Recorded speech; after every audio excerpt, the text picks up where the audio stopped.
Ladies and gentlemen, it's the Gormon Productions Wrestling Podcast. Good morning, or evening, or afternoon, wherever you are in the day. Thank you so much for tuning in to the Gormon Productions Wrestling Podcast, a short and sweet version for your Friday. Taking a look at Smackdown from yesterday, the last pre-recorded Smackdown before the draft when they go live.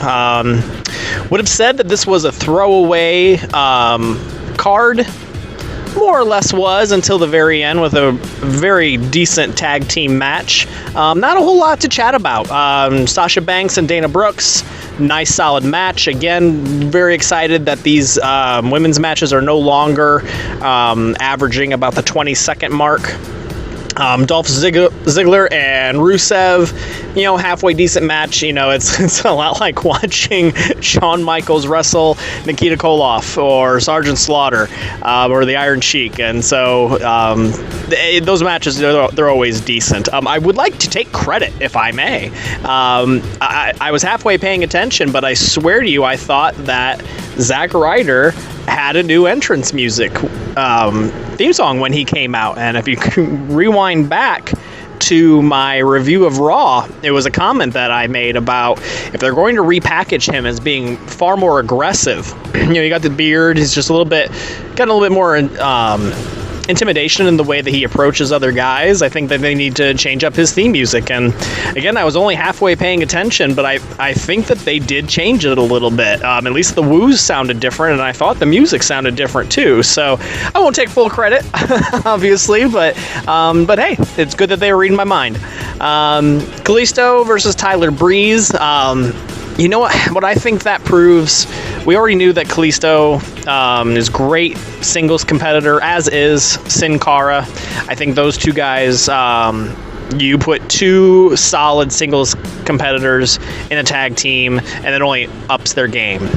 You take someone like Tyler Breeze, though, who's a decent singles competitor, and put him with Fandango, and it actually, I think, detracts from it. Because I think what that does is that amplifies his gimmick. And sometimes when you have a gimmick like that of the pretty boy, and you amplify it like that, I don't think it comes across as anything other than obnoxious. But proving last night, decent singles competitor, no big complaints about that match. Transitioning into Miz TV with Darren Young and Bob Backlund, they had to do a nice little promo, little video package of Bob Backlund, which is great, for people who don't take full advantage of the WWE Network, especially the younger generation, just to learn who Bob Backlund is. I think that was fantastic. But it was kind of fairly obvious that at this point in the game, I think somebody finally said, hey, listen, half these kids don't even know who this guy is. Can we package something together to get people up to speed? So, but hey, again, no complaints. Anything that gives Darren Young a shove in the right direction, I think is all for the better. And then you got Kevin Owens versus Dean Ambrose, which kind of transitioned into a tag team match of Rollins and Owens versus Zayn and Ambrose. And I gotta tell you, it was a great match.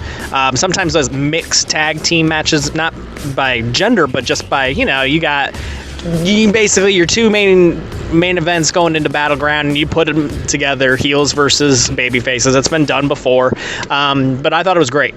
Really solid wrestling, exciting, great energy for the match, and you know what, not a bad way to end off the final Smackdown before they go live.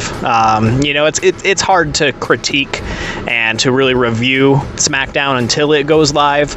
I actually heard a podcast this morning of Jim Ross and Eric Bischoff, and they took Bischoff's opinion on what it's going to be like once it goes live, and he said, there's just, in any event, whether it's live or not, something can always, there's always that anticipation of anything can happen. But once you go live, anything really can happen, whether it be planned or not planned.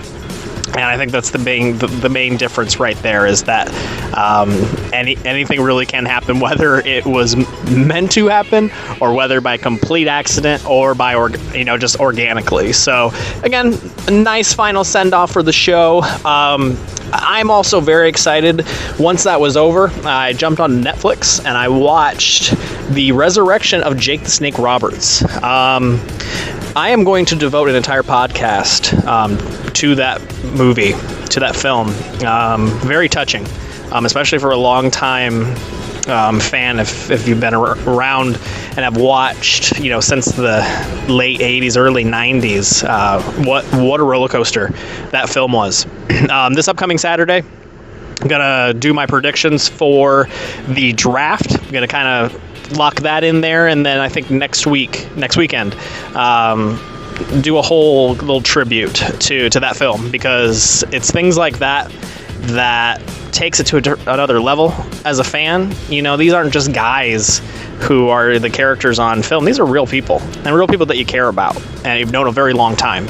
So excellent film. I'll get more details into that in a couple weeks. Until then, the next time you hear from me in a couple days, I'm gonna give you my full predictions on the draft and who I think is going where and why. So thank you all for tuning in. Everybody have a fantastic day, and we will see you soon.